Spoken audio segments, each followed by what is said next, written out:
Welcome to the Shreveport Connection with Tommy. This video is on your Monday Night Raw results, Superstar spoilers, and other wrestling news.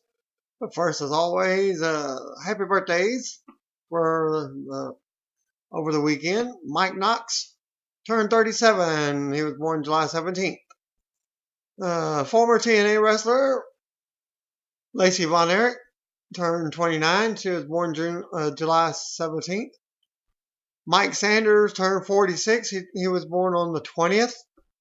Robert Gibson of the Rock and Roll Express turned 57. He was born July 19th. Randy Rose from the original Midnight Express turned 59 on Sunday the 19th. Ray Bucanero turned 41 July 19th. Tony Mamaluke July 19th turned 38. Jeremy Borash turned 41 on July 19th. Jinder Mahal turned 29 on the 19th. Carlos Colon Sr. turned 67 on the 18th. If you didn't know, Colon is a promoter and longtime in-ring star of the World Wrestling Council in Puerto Rico, and he was inducted into the WWE Hall of Fame in 2014. Al Snow turned 52 on the 18th. Great Sasuke turned 46 on the 18th. Producer and on-air talent Joey Mercury turned 36 on Saturday the 18th. Adam Rose turned 36 on the 20th. Advertised dark main event of Raw. John Cena, Dean Ambrose, and Roman Reigns versus Seth Rollins, Bray Wyatt, and Kevin Owens. But they made that into the main event on Raw. Not for the dark match main event. I'll take, John Cena and, no, they didn't do that on Raw. Stay tuned. House of Hardcore results from Toronto, Ontario at the Ted Reeve Arena, reported by, thanks to Jerome Slamsville on his Twitter account. Jay Slamsville, former WWE ring announcer Justin Roberts, worked as the show's ring announcer. Chris Hero defeated Tommy Dreamer as Hero won in a 7-minute match with a roaring elbow. Match number 2. Bobby Roode defeated Pepper Parks with Cherry Bomb. Parks got major heat by doing lots of heel valet antics. Roode came back with a wicked blockbuster, and then Parks hit the code breaker soon after. Matt Striker, Hacker, Scotty O'Shea, Bill Carr, and Dan Barry defeated RJ City, Ethan Page, Vic Delicious, and Ben Ortiz. Formerly Johnny Nitro, changed his name to Johnny Mundo, defeated Tony Nese. Good near falls. Nese kicked out of Moonlight Drive. There were a few matrix spots from both, as Nese missed the 450 splash. Then Mundo hit the Moonlight Drive for the win, and then they shook hands afterwards and received standing applause. Match number 5, Christopher Daniels and Frankie Kazarian defeated Matt Taven and Michael Bennett, and there were lots of cheers. Also, Maria was in their corner. Lots of cheers for Maria, that is, with the heat. That is, no air conditioning in the building, and a fast-paced match before this one. The live crowd seemed a little tired. The match was fun, fast-paced, with a lot of double-team moves. The ref stopped caring about the tag rules, and there was a 4-man action for 15 minutes with lots of awesome double-team moves. After a ref bump, Maria brought Bennett the title belt to cheat. Tracy Brooks, who was Kazarian's wife, ran in for the interference, and the Addiction hit their finisher for the win.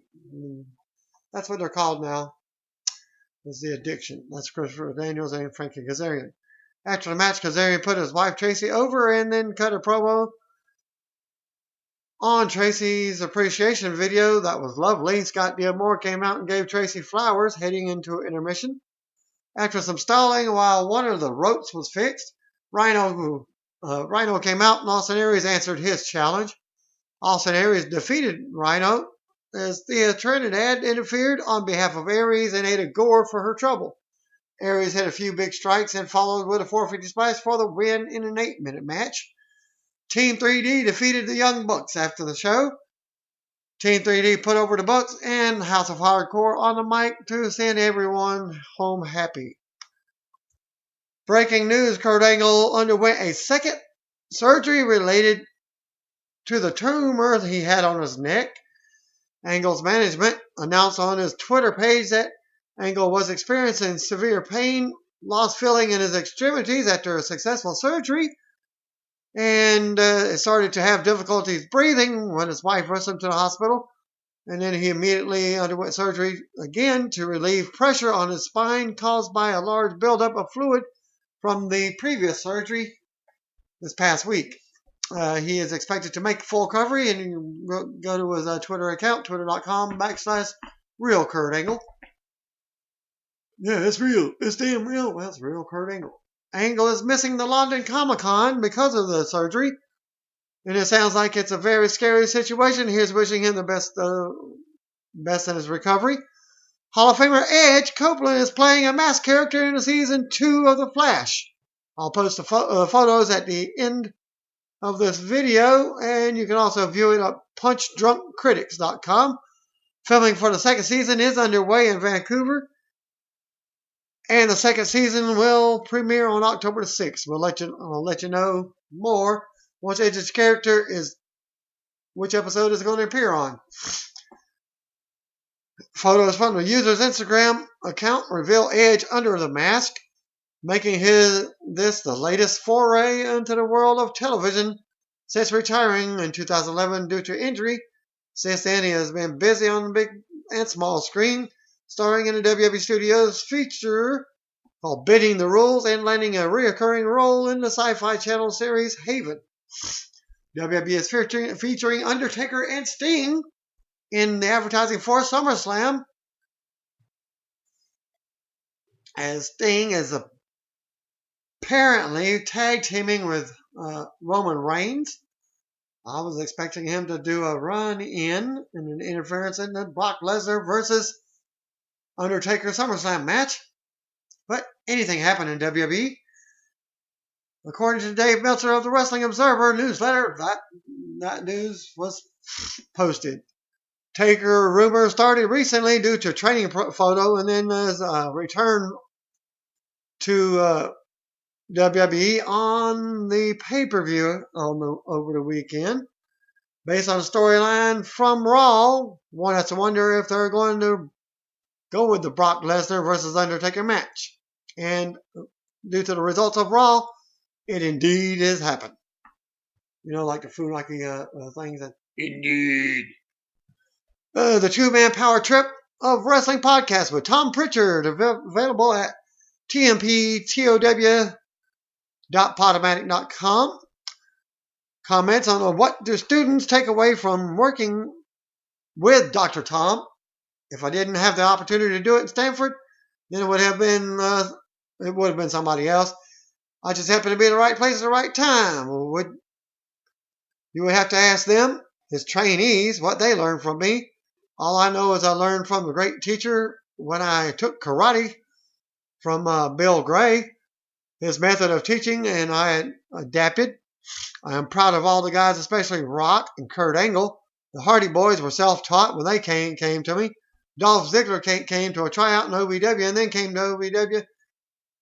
From OVW to Tampa, all the Deep South guys like Fandango, a.k.a. Johnny Curtis, if they took something away from what I showed them or said to them, then more power to them and great. Edge and Christian, they started with Ron Hutchinson and then they came to the tryout in Stanford. And whether we refine them or not, they'll have to give you their own opinion on that. It also goes for Roman Reigns, Dean Ambrose, and Seth Rollins, who was the Ring of Honor champion. And Ambrose has been around. Roman Reigns grew up in the business, so they had something before they actually got into the system and got with me. But if I helped them get further, then I am proud of them for that. Who did he see as the breakout star of the Shield?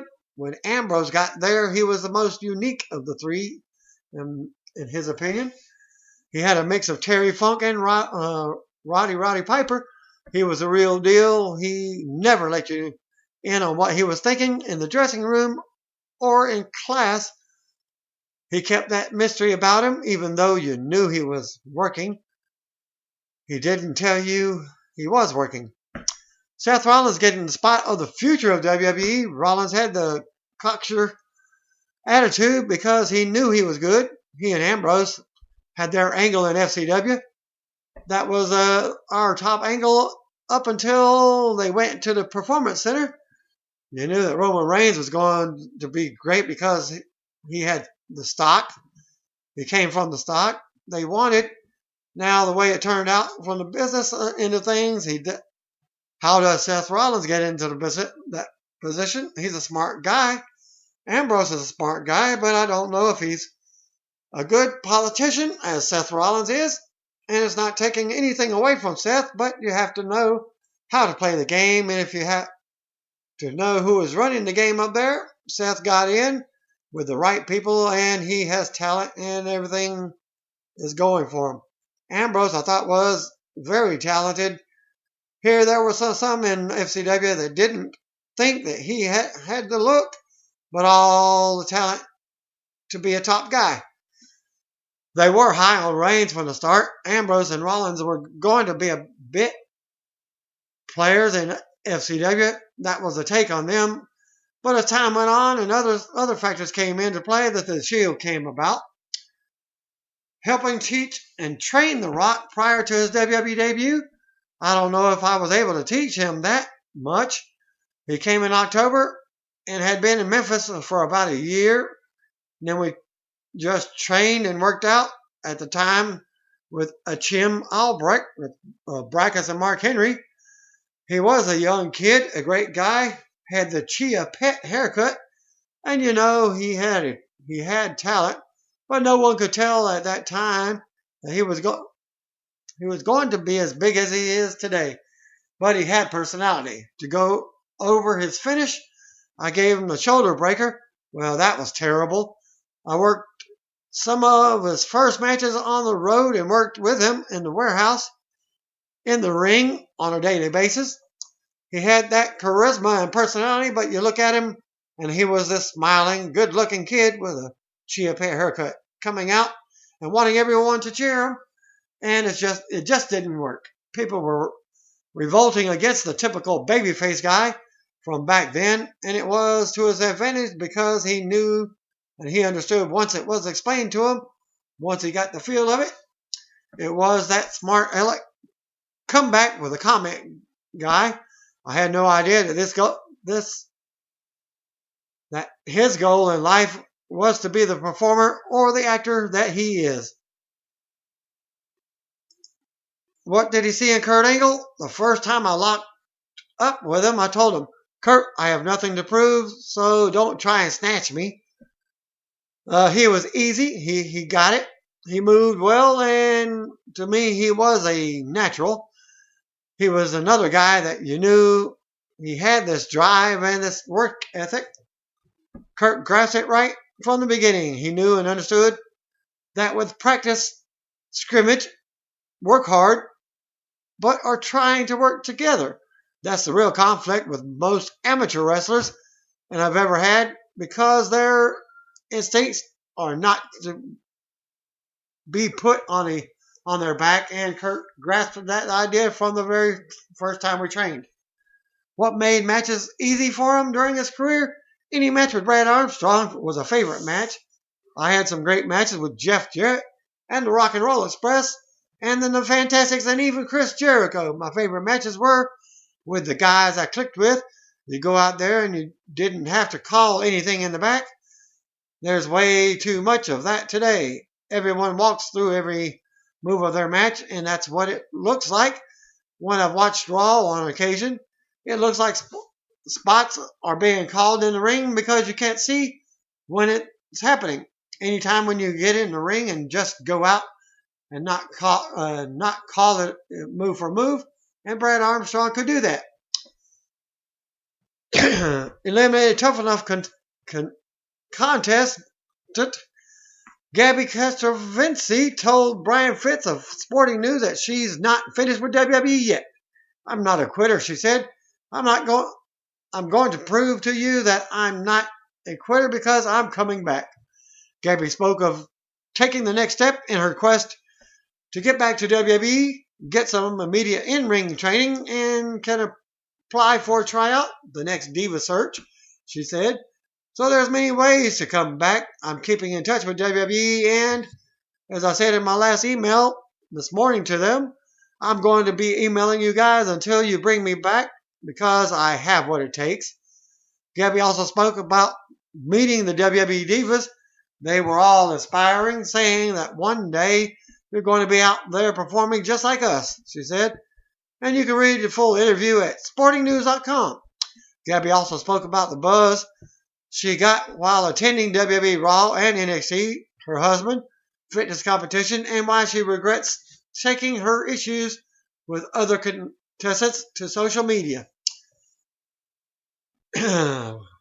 Spoilers for NXT tapings for the end of July and August from Winter Park, Florida for Full Sail University. Thanks to In the Building, Jacob. Dark match was Lena Fanine over an enhancement wrestler. The crowd was very into Lena with Lena's gonna kill you chance. She won with a jumping leg drop. July 22nd episode taped. The show opened with the NXT champion Finn Balor coming out for a promo. He said he's made a lot of sacrifices.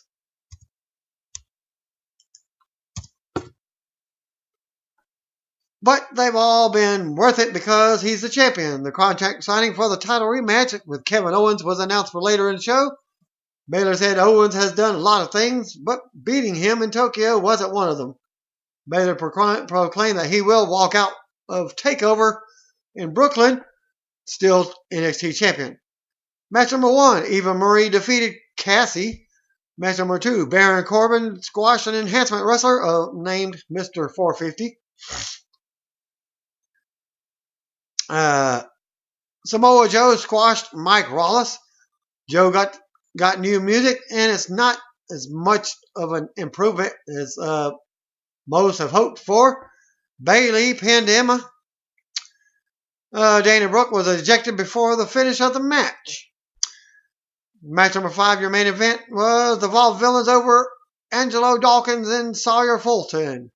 Contract signing for the title match between Finn Balor and Kevin Owens for TakeOver Brooklyn took place as Owens recapped all he had done since arriving and said that Finn beating him was a fluke.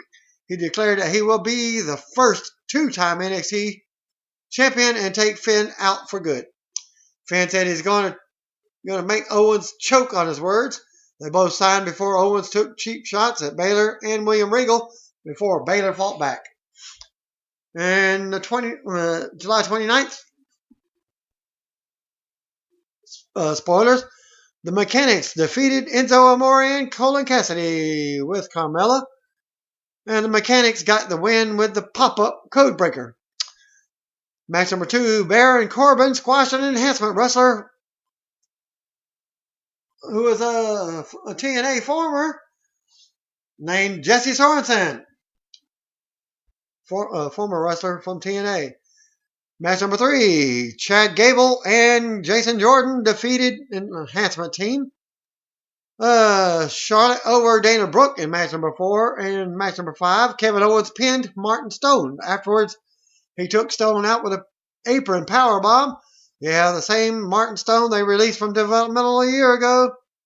Or 2 years. For what it's worth, there was no mention of the U.S. title. Although, with 6 matches on this show, it could have easily been for the live crowd only.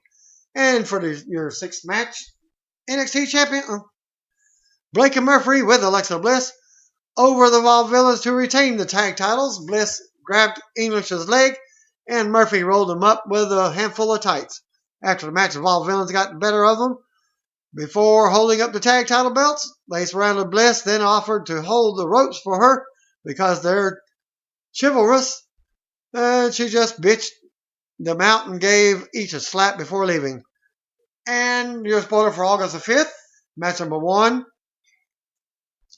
Bayley defeated Charlotte. This was a very good match with Bayley winning with the belly to Bayley from the top rope. Match number 2, Baron Corbin squashed Steve Cutler. Match number 3, Tyler Breeze pinned Aaron Solo.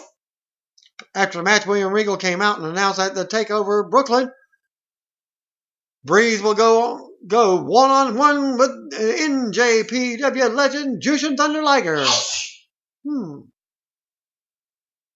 Are they bringing him to WWE? We'll soon find out. Match number 4, the Hype Brothers defeated the Mechanics. And your main event, match number 5, Samoa Joe defeated Rhino. August the 12th, spoiler, Ty Dillinger defeated Solomon Crow. This was a TV debut of Dillinger's Perfect 10 gimmick. Match number 2, Baron Corbin squashed Axel Tischer. Afterwards, Corbin said that nobody can beat him. Steve Cutler ran out and got put away promptly with an end of days. Then Samoa Joe came out and challenged Corbin to try the same thing on him. Baron said that he had just fought 2 guys and Joe can wait. Corbin blindsided Joe and beat him down until Joe made a comeback and choked Corbin out. It appears though Joe versus Corbin will take place in Brooklyn.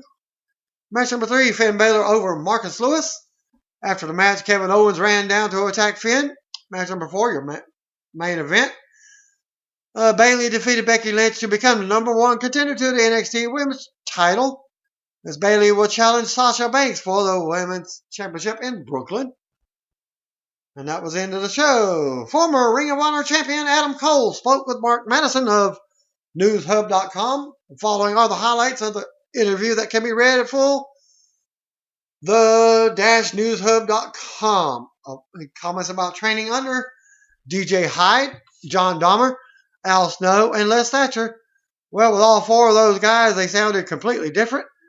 They helped me on completely different levels. My 2 main trainers were John Dahmer and DJ Hyde. As DJ Hyde mainly taught me how to be tough. I mean, the beatings that he used to give the students, or as far as wrestling initiations go, were as tough as they come, and I'm thankful for it. When I left his training, I wasn't really afraid of anything anymore. And then on top of that, DJ is very good about taking his students to other wrestling events and getting their names out there, whether it be helping set up the ring or helping set up chairs or anything like that. It was kind of a networking from a very early stage in our career, whereas John Dahmer taught us what the technique behind a lot of the wrestling, and the multiple seminars I did with Al Snow and Les Thatcher at the time. They really taught me the psychology of what we do, understanding why and when you do certain things. So I'm totally thankful for all 4, and they were all completely different styles of wrestling for me.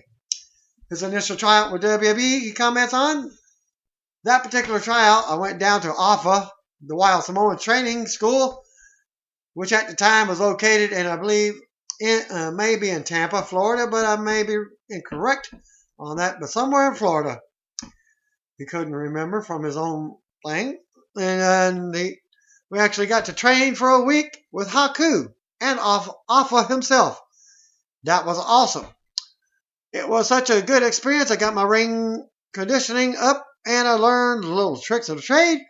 I learned how to be more intense in the ring because the Samoans are so intense. Then going into that tryout, again, the harsh reality of that now looking back as to where I was in wrestling at the time, I was just way over my head. I was only 19 years old. I was 170 pounds soaking wet. I didn't have an identity. I didn't have a look. Didn't have the proper gear. I was just a young guy trying to be a wrestler, so to be honest, WWE didn't even give me a second look. I don't even know if they looked me in the eyes based on my size, based on my experience. I literally looked like a child there. For me, it was more motivating as going forward, and now I kind of have an idea of what I need to do. A lot of that just comes with time. when you're an independent wrestler, committing a lot of time and effort into honing your crafts as much as possible in as many different places as possible will catch the WWE's interest as far as the independent level goes. It was definitely an eye-opening experience for me. Other topics including working for CZW and PWG, working alongside Matt Hardy, his success as part of the Mount Rushmore, and more recently the Kingdom faction, and MVP. And that's the end of his interview. MVP is no longer with TNA.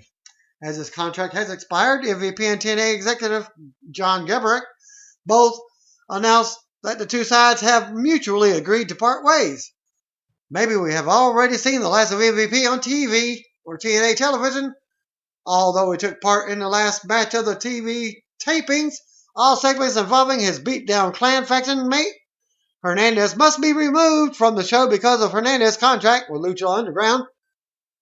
And comments on Twitter, MVP, of course, at the 305 MVP, his official statement. MVP and TNA have elected to go their separate ways. I wish them the best of luck in their future endeavors. Yeah, he comments with his, using his own, telling TNA, like, good riddance in your future endeavors. The year and a half I spent when TNA was fun. I'll miss the boys and girls. Great locker room full of passion and talent. True pros. We'll wait and see how TNA or Impact Wrestling does that. In fact, they even comment on a press release to ProWrestling.net. TNA is partnering with AO1 Productions. Well, this is breaking news. An industry-leading global production company that will tag team with Ron and Don Harris, formerly of the Harris Brothers, 2 seasons of professional wrestling and production veterans to enhance broadcast production and the fan experience.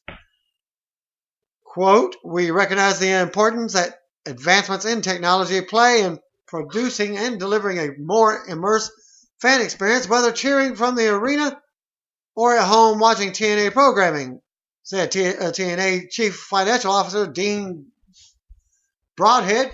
AO1 brings a vast knowledge of current and emerging technologies. We bringing the integrating into our production, while some upgrades will directly engage the fans' senses. Others are focused on driving operational efficiencies behind the scenes.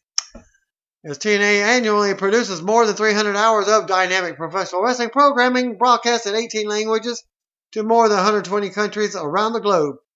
AO1 Productions is a Virginia-based multimedia and multi-platform production house that has more than 50 years of experience in consulting and activating global broadcast events, delivering world-class audio, visual, and lighting solutions to corporate and entertainment clients.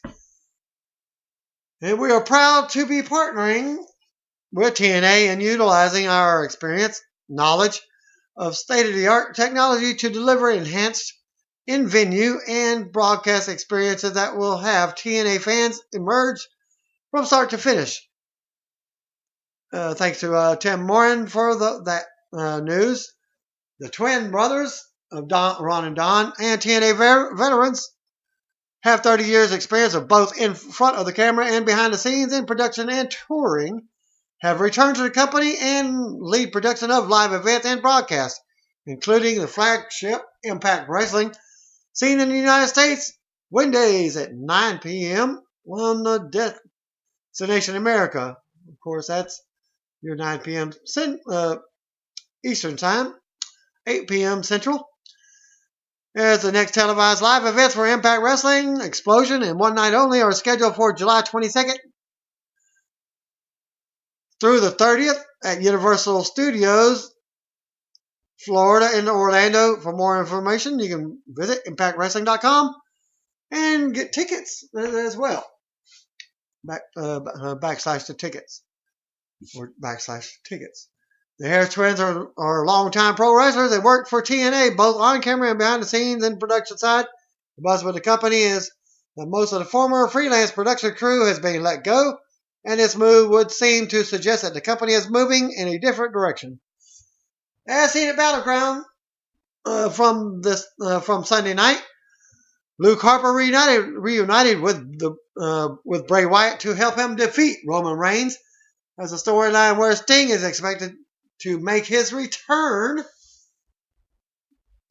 Like I was saying earlier, while a tag match with Sting and Reigns versus Wyatt and Harper is expected at SummerSlam, it may be a 6-man match, as the original plan was Sting, Reigns, and Dean Ambrose versus Wyatt, Harper, and Eric Rowan. But with Rowan being out of action with an injury, Dave Meltzer noted at the latest Wrestling Observer Radio that we may see a new Wyatt family member introduced because Rowan is out. And it could be Bo Dallas, who's the brother of Bray Wyatt, Rotunda family. A related note, WWE is hoping that the fans won't boo Reigns because he will be partnered up with Sting. But with SummerSlam taking place in New York City, they could easily boo Reigns and cheer Sting. And now for what everybody's been waiting for, your spoilers from Kansas City for Superstars. R-Truth versus Heath Slater. Neville versus Bo Dallas was advertised. Okay, we noted Natalia filmed segments for this week's episode of Tough Enough last week. Big Show noted on Raw tonight that he will also be on the show and will be appearing live. The show challenged injured WWE Intercontinental Champion Ryback to meet him there and said he will be seeing if the Tough Enough competitors are tough enough for his knockout punch. Daniel Bryan took to Twitter before Raw and gave props to wife Brie Bella after her loss to Charlotte on Raw, during Raw or something like that. And to plug his new book, Bryan tweeted at WWE Daniel Bryan, very proud of Bree's, that's at Bella Twins, performance tonight. As you watch Raw, don't forget, #YesBook comes out tomorrow, being Tuesday. And you can go take a peek at it at DanielBryanBook.com. That's capital D and then on Daniel, and a capital B for Brian, and then a capital B on book.com. Sting will be traveling to the United Kingdom for 3 question and answer events, similar to people such as Jim Ross, Shawn Michaels, Bret Hart, and others. The former WCW champion will be at the Lyric Theatre in London on October the 5th, at the Comedy Store in Manchester on October the 6th, and finally at the Garage in Glasgow on October the 7th. Limited VIP tickets will include an autograph as well as a photo with Sting with his face paint. Tickets go on sale this Friday, July 24th at 9 a.m. local time. No prices have been released yet, but probably around $20 to $25, and will be available through InsideTheRopes.co.uk. Courtesy of Title Match Wrestling below. I did not get the link for that. Snitsky was showing off his new. Yeah, I do have the link. Gene Snitsky is showing off his new beard. I'll post it right there.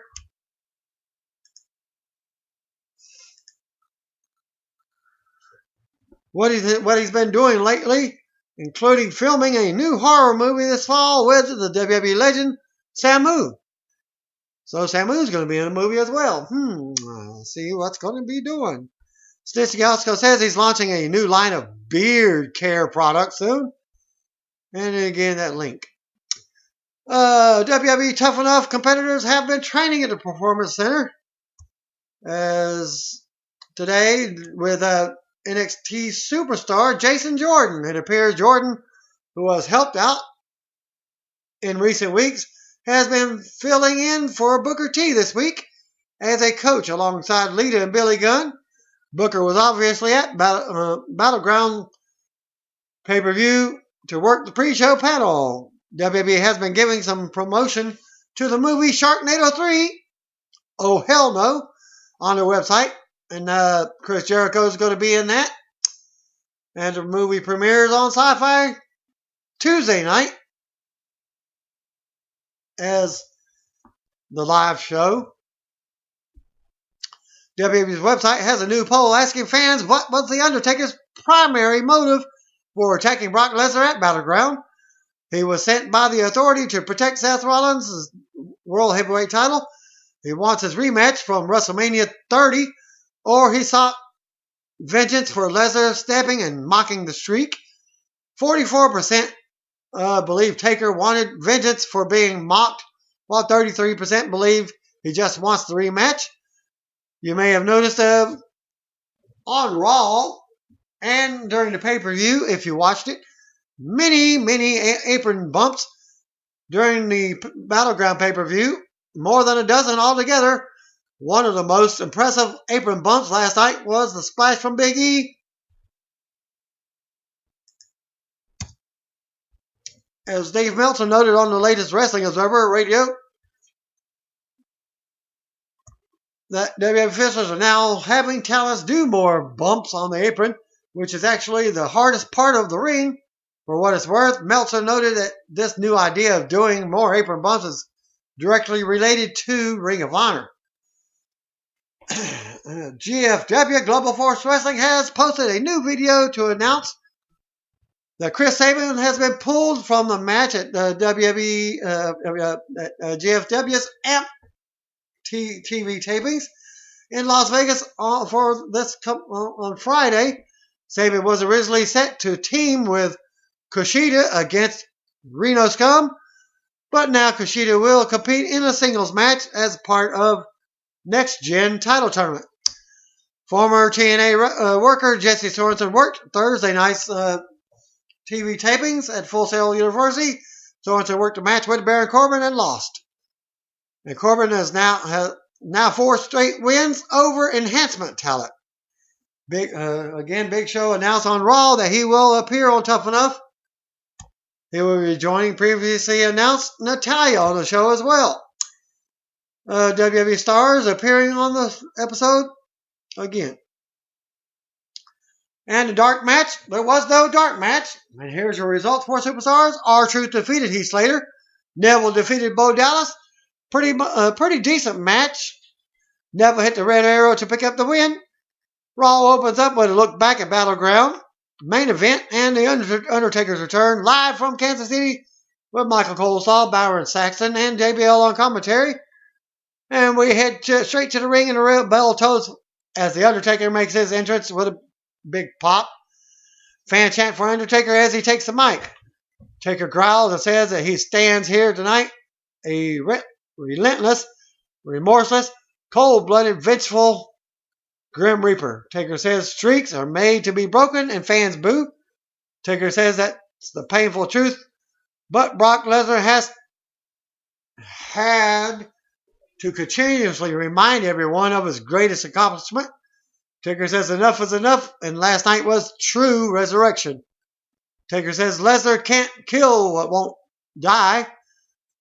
Taker says unleashed forces will now point their careers to new destinies. Taker says he will challenge Lesnar's mortality and will conquer what has yet to be conquered. Taker says in the end, like all living things, man or beast, Lesnar will rest in peace. Bell tolls again as Taker makes his exit. Then we see Triple H and Stephanie backstage watching. Triple H says, "This is the greatest thing ever." He says the SummerSlam main event just dropped in her lap. Lesnar versus Taker. Stephanie is off to get the promotional ball rolling, and Triple H is going to call Paul Heyman so they don't show up tonight and ruin everything. Well, Heyman's backstage, even though it's still on, got him on the phone. Triple H says Heyman and Lesnar will get what they want at SummerSlam, so there's no use in coming tonight. We're going to go to the announcers to discuss what just happened. Tonight's main event will be Randy Orton, Cesaro, and John Cena versus Sheamus. Rusev and Kevin Owens. Also, Charlotte will face Brie Bella as we go to commercial. Charlotte versus Brie Bella was up next. After the commercial, we get Tamina, Naomi, and NXT champion Sasha at ringside for commentary. Charlotte, Paige, and Becky Lynch were out first, followed by Team Bella with Alicia Fox, Brie Bella, and Divas champion Nikki Bella. But we only got, I think it's only a singles match. Yeah, it's a singles match. And their team is supporting their members. They lock up and they go at it. Brie takes control, but Charlotte rolls her over. They fight to their feet, and Brie drops her with a shoulder. They meet in the middle of the ring, and Brie mushes Charlotte. They run the ropes, and Charlotte knocks her down. Brie goes to the floor for a breather. Charlotte leaps over the top, but Brie moves, and she lands hard as we go to commercial. Back from the break, and Brie counters a move and kicks Charlotte hard. Brie unloads with kicks as fans chant yes as she hits a drop kick for a 2 count. Then we see during the break, Brie hit Charlotte with a running knee to the face and blew a kiss to Sasha. Brie kept Charlotte grounded. Charlotte fought out and rolled Brie up for a 2 count, but Brie drop kicks her and covers for a pin attempt herself. Charlotte tried to come back, but Brie hits a missile drop kick for a 2 count.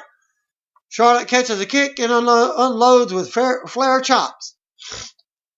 Charlotte with a neck breaker. Charlotte drops Brie for another pin attempt. Then Charlotte goes for the figure 4, but Nikki gets on the apron to distract her as Charlotte kicks her off with a big boot. Charlotte turns around and ducks a clothesline, then spears Brie. Charlotte goes for the figure 4, locks it in, then bridges it into the figure 8 for the win. After the match, Paige and Becky come in to celebrate with Charlotte as Brie is pulled out of the ring to safety. Coleslaw confirmed that Lesnar will face The Undertaker at SummerSlam. So now you got the SummerSlam main event. Still to come segment, Reigns versus Harper. We go backstage to Triple H talking to Heyman on the phone. It sounds like Lesnar and Heyman want to come to Raw. Triple H tells Heyman to go a set and tell Lesnar that they can't come. He hangs up and Miz is whining about Big Show, what Big Show did to him at Battleground. Triple H calls someone else and tells them to come to his office. He disses Miz and puts him in a match against Big Show tonight, as if that's what he wanted. Miz actually doesn't want the match. Miz walks off whining as we go to commercial. Next up, we got a tag team match of Los Matadors versus Primetime Players. Back from the break, and we get El Torito in the ring with the Los Matadors. Tag team champions Darren Young and Titus O'Neil out next for a non-title match as Young starts off with Diego as they go at it. Young took control for a minute but got drop kicked into the middle rope. Diego splashes on his back and tags in Fernando as he's exiting the ring. It's more like a baseball slide on his back. Falls out for a tag over the top. And Fernando nails a senton for a 2 count. Diego tags back in and they double team Young. Diego with another move off the ropes and then another pin attempt. Fernando tags back in for some more double teaming and a 2 count. Fernando keeps Young grounded as Titus tries to rally the crowd. He claps. Gets the crowd going. Young connects with a nice throw and finally tags in Titus. He runs over Fernando and catches Diego coming off the top. Titus tosses him. Fernando goes to the corner. Titus catches him. Titus drops him over his knee and slams him. Titus whips Fernando into the corner, barks and splashes, and the crowd barks along with him. Titus delivers a pounce. He stole that from Marcus Corvone. Titus tosses Diego to the apron and Young slams him on it. The New Day music hits and out they come for a distraction, which is Big E, Kofi Kingston, and Xavier Woods to the stage. They say that they're here to congratulate, not hate. One of the Matadors takes advantage with a schoolboy distraction and rolls them up for the win. After the win, the New Day mocks the primetime players from the ramp as the music plays. Still to come segment, Reigns and Harper. Reigns versus Harper. Also, our big six-man main event. Back to commercial. Miz versus Big Show is up next. Back after the break, Miz is in the ring wrapping up his entrance as he comes out for his so-called match. Bell rings. Big Show tosses Miz across the ring a few times. Miz rolls to the floor and runs right back in. When Show comes out, Show comes back in and Miz unloads with a kick or two. And Show gets right up and runs over Miz with a shoulder. Show with a big chop in the corner.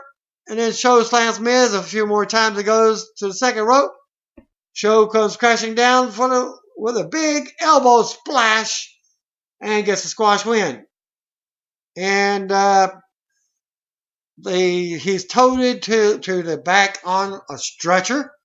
So he's possibly got some rib injuries. After the match, to get replay, the Show takes a mic. He tells the referee to get out of the way. He asked Miz what he said last night about Big Show was missing. Had been missing since the Attitude Era. Show was kicking Miz while talking. He says the only thing missing is Ryback with his Intercontinental title. If he be more chant broke out. And it just got Big Show angry. He says he's going to feed Ryback his fist and take the title. Show says he will be on Tough Enough tomorrow night and challenge Ryback to come face him there. Show then says he's going to see if the competitors are tough enough for his knockout punch. Show drops a mic and stomps on Miz again before leaving the ring. Triple H and Stephanie are backstage talking to WWE artist Rob Schamberger. They spot Paul Heyman as he walks up to him, asking what he's doing here. Heyman says Lesnar isn't here tonight, but he does accept the SummerSlam main event. Heyman says he's here to deliver Lesnar's retort, and he's out of here. Triple H says that's okay, and Heyman walks off. They talk about how they don't trust Heyman and need more security. Well, that's more of Stephanie McMahon herself who said that. And half of the locker room as well. Back to commercial. We come back and Triple H and Stephanie have the entire roster gathered backstage. They're ordering them all to stand in between the Beast and the Dead Man for later on in the evening. We go to the ring, and Paul Heyman is in the ring. He says Brock Lesnar should be the World Heavyweight Champion, but he's not because of nothing Seth Rollins did, but because of the resurrection of The Undertaker. Heyman goes on about The Undertaker and about how they had every right to brag about ending the streak. Heyman says since The Undertaker wants to make this personal, he yells out Taker about how Lesnar conquered Taker's streak at WrestleMania. Heyman says Taker sold his soul to the devil just to extract revenge on Lesnar. Heyman says Taker can sell his soul to the devil, but his ass belongs to Brock Lesnar. Bell tolls and lights go out, and you got Taker in the ring. Taker backs Heyman in the corner as he pleads. Brock Lesnar's music hits, and out he comes. Lesnar rushes the ring as they brawl. Lesnar mounts Taker with right hands. Taker turns it around with right hands, and they battle it. They duke it out. Triple H sends security as he's on the ramp now. He sends security down as the fans boo and try to break it up. But Lesnar leaps on top of a bunch of guys to continue to brawl. Taker and Lesnar start dropping guys before going back to brawling against themselves. Triple H sends the entire roster down now as the fans boo. Mark Henry, Jimmy Uso, The Ascension, Bo Dallas, Cesaro, Adam Rose, King Barrett, Lucha Dragons, Rusev, everyone is out pretty much. The roster has Taker and Lesnar separated, but Lesnar gets free and runs around the ring, attacking from the side. Taker is held back. In the corner as Lesnar is held back and moved toward the ramp. Triple H yells at them to get Lesnar out of here. He breaks free, rushes the ring, and leaps back on to the pile of superstars that are holding Taker. They brawl and are separated again as the fans chant, "This is awesome." And Triple H yells at Lesnar. This time, Taker breaks free and they brawl at ringside. Lesnar yells that he's going to kill Taker, and Taker says he's going to have to. One group of superstars gets Lesnar in the back, and as another holds Taker off at ringside as we go to commercial break. After commercial break, Lesnar is backstage, surrounded by a group of superstars still. Taker runs over and attacks him. They're separated again by the two groups of superstars. Lesnar runs, flips over a table, leaps on to Taker again. Triple H is there to try to calm things down, but Taker continues to brawl. Lesnar is still screaming and about killing Taker. We got some police officers involved. They back Lesnar against the wall as he raises his hands, telling them not to touch him. He's just looking at one particular policeman. Lesnar takes off his shirt and lets them put the nylon restraints on him, zip ties, and escort Lesnar away as he tells them again not to touch him as we go to commercial again. We come back from the commercial. Order has finally been restored. We get replay of what just happened with Lesnar, Undertaker, and the roster. Triple H, Stephanie backstage. Triple H says he's not going to press charges. He's just going to let them cool down. Seth Rollins walks up, commenting on the chaos. Rollins says he has a lot on his mind and asks if they care if he goes to address the WWE Universe. They tell him to go on, and he walks off. Then we get a look at Luke Harper assisting Bray Wyatt from Battleground. Wyatt's backstage with Harper. Wyatt says he's more than just flesh and blood. He's the enigma. He's the revolution. Wyatt says we chose Roman Reigns and anointed him, so now we're going to burn for it. Harper says that this is just the beginning, Roman, and it will never stop. Harper says, brick by brick, piece by piece, there is still nothing left. Wyatt says tonight they will continue to fix the mistake. Anyone but you, Roman. Anyone but you. Back to commercial. Luke Harper versus Roman Reigns is up next. Back from the break, and out comes Luke Harper with Bray Wyatt. Roman Reigns comes to the crowd, and he's ready to fight. Dean Ambrose's music hit to even out the sides. As it comes out to a great big pop, Ambrose going to watch from ringside as the odds are even. They lock up and go at it before breaking. Harper with some strikes. Reigns fights out of the corner with big right hands. Reigns mounts Harper with right hands, and the fans count for each blow. Reigns pulls Harper into a big clothesline, stomps away in the corner. Harper turns around and hits an uppercut. Reigns comes right back with a clothesline and fans pop. Harper retreats to the floor and comes back in. They lock up, and Harper takes Reigns to the corner for a pair of big right hands. Harper with more strikes. Reigns comes back in with a forearm and more punches in the corner. Reigns with a clothesline, but the arm Harper worked on is giving him problems. Harper taunts Ambrose as fans boo. Reigns counters and suplexes Harper back to the floor. Harper goes to regroup. Reigns stands tall as Harper talks with Wyatt as we go to commercial. Back from the break, we see Wyatt has taken Saxon's chair away from him and is watching the match. Harper has Reigns grounded on the mat. Reigns tries to fight out, but Harper drops him with the injured arm. Harper kept working on the arm as Wyatt and Ambrose look on. Reigns finally fights out, but Harper sends him through the second rope to the floor. Reigns follows to the floor on his arm, and the referee counts. Reigns makes it back in at the 9 count. Harper goes right to work on the arm and drops knees. Reigns yells in pain. Harper with an uppercut in the corner and kick to the arm. Reigns fights back with jabs and a big one-arm slam. Harper ends up slamming Reigns' arm into the ring post to stop his momentum. Harper with a senton over the top. Harper kept Reigns grounded. Reigns manages to dump Harper to the floor. Reigns tries to recover as Wyatt yells at Harper to get back in. Reigns with kicks as Harper comes back in, and then Reigns drops Harper with a big punch. Reigns unloads and now nails the flying clothesline. Reigns blocks a big boot and hits a Samoan drop. Reigns comes around the ring for the drive-by, but Wyatt stands in the way and he raises his arm. Reigns nails him and hits a double drive-by connecting on Wyatt and Harper. Reigns comes in and ready for the Superman punch, but Wyatt pulls him to the floor for the disqualification. After the bell, Ambrose runs over and gets involved. They all brawl at ringside. Ambrose throws Harper into the barrier and unloads on him. Wyatt nails Ambrose behind, and Harper throws him over into the timekeeper's area. Wyatt beats on Reigns and rolls him in the ring. Harper applies a crossface. As Wyatt stomps on him, Ambrose runs in for the save and takes out Harper.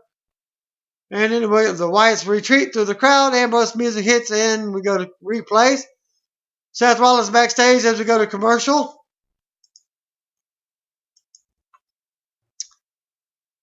And basically, Suplex City shirts are remembered on how they cheered. Brock Lesnar destroyed the Cadillac, yada, yada, yada. Rollins says one thing is missing from last night's match, and he announces that Lillian could come in and announce him the winner by disqualification because there was no announcement due to outside interference, but still WWE World Heavyweight Champion Seth Rollins. John Cena comes out for an interruption and thanks Lillian, but decides that she no longer has to put up with Rollins' crap, yada yada. And that sets up as Cena drops the mic and proposes that they fight right now. Rollins looks ready as to go also. They argue in the middle of the ring. Rollins backs off and rolls out of the ring with his title as the fans boo. Cena says, "The champ is here," raises his title to his music. Rollins looks on from the ramp. Still to come segment. And then we get the Divas match. Paige and Becky Lynch versus Sasha and Naomi. And Sasha Banks and Naomi win. After the match replays of Team Bad celebrating in the ring, Team Bella looks on from the ringside. Sasha gives them a kiss. We get a video package of the new boxing movie, Southpaw, with WWE Tough Enough coaches Lita, Booker T, and Billy Gunn talking about actor Jake Gyllenhaal. Still to come, your main event. Cesaro, Randy Orton, and John Cena versus Rusev, Sheamus, and Kevin Owens. Cut this one short here. As Cena starts off with Owens, and they go back and forth when they go to commercial.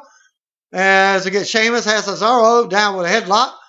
Summer Rae looking on. Cena powers up with a suplex and reaches for a tag. Owen comes in. Sheamus with a high knee and a clothesline on Cesaro. Cesaro with a big uppercut, and they trade shots. Owens comes in and nails Cesaro. Sheamus accidentally gets knocked off the apron by Owens. Owens with a code breaker on Cesaro. Sheamus comes in and yells at Owens. They have words to shove each other a few times. Sheamus runs over Owens and drops him. Cesaro gets up first and tags in Orton. Orton unloads on Rusev and hits a big power slam. Rusev with a knee to the gut. Orton comes right back and hits with a suplex, sending Rusev to the apron. Orton was back in with a draping DDT. Orton runs down for the RKO, but Rusev blocks it. Lana yells for Summer to never touch her again. As Lana came down the ramp and had word with Summer at ringside. And then Rusev was mad, got distraction. Cesaro hit allowing Cena to nail the Attitude Adjustment.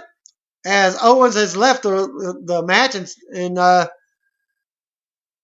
and so did Sheamus with his briefcase. And Cesaro nails a Cesaro swing on Rusev, catapulting Rusev over into the RKO from Orton. And for the pinfall. And that's it for Raw. Thanks again. And after the replays, that's it. There was no results posted for the Dark Match main event. Thanks again. Peace out. God bless you. And if you didn't know, you better call me, bro.